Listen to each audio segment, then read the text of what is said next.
স্বপ্নের ইউরোপে পা দিয়েও স্বপ্ন পূরণ হলো না ফেনীর যুবক মোশাররফ হোসেনের।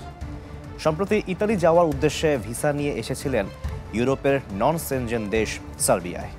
অবৈধ পথে ইতালি যাওয়ার সময় ক্রোয়েশিয়াতে রোড অ্যাক্সিডেন্টে মারা যান মোশাররফ। এই ঘটনায় শোকে ছায়া নেমে এসেছে তার পরিবারে। ইউরোপ থেকে আমজাদ হোসেনের পাঠানো তথ্যচিত্রে ডেস্ক রিপোর্ট। স্বপ্ন ছিল ইউরোপে যাবার, কিন্তু সে স্বপ্ন পূরণে বেছে নিয়েছেন অবৈধ পথ। আর সেটিই যেন কাল হলো ফেনীর মোশাররফ হোসেনের। সার্বিয়া পর্যন্ত যাবার ভিসা অনুমোদন ছিল মোশাররফের। মে মাসের শুরুতে বৈধ পথেই দেশটিতে পৌঁছান ৩২ বছর বয়সী এই যুবক। সেখান থেকে চোরাই পথে ইতালির উদ্দেশ্যে যাত্রা শুরু করেন তিনি। পরিকল্পনা ছিল বসনিয়া ও ক্রোয়েশিয়া হয়ে যাবেন স্বপ্নের দেশ ইতালিতে। তবে সে পরিকল্পনা দেখেনি আলোর মুখ। ১৭ জুলাই সীমান্ত পেরোতে গিয়েই সড়ক দুর্ঘটনায় প্রাণ যায় তার।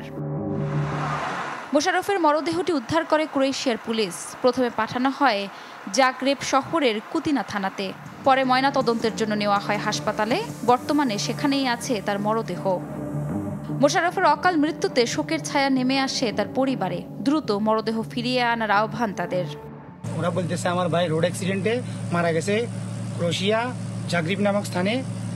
তো আমরা ভাই এখন আমি চাই বাংলাদেশ নেদারল্যান্ডস এমবেসির মাধ্যমে আমার ভাই লাশটা যেন আমরা ফিরি পাই এবং কি আমাদের আর্থিক সহযোগিতা যেন পাই।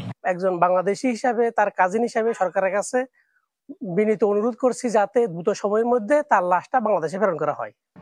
তবে মোশাররফের মরদেহ দেশে ফিরিয়ে আনা নিয়ে তৈরি হয়েছে শঙ্কা। এ ব্যাপারে এখনও কোনো পদক্ষেপ নেয়নি বাংলাদেশ সরকার। ক্রোয়েশিয়াতে দূতাবাস না থাকায় নেদারল্যান্ডসে অবস্থিত বাংলাদেশ দূতাবাসে যোগাযোগ করার চেষ্টা করা হলেও তা সম্ভব হয়নি।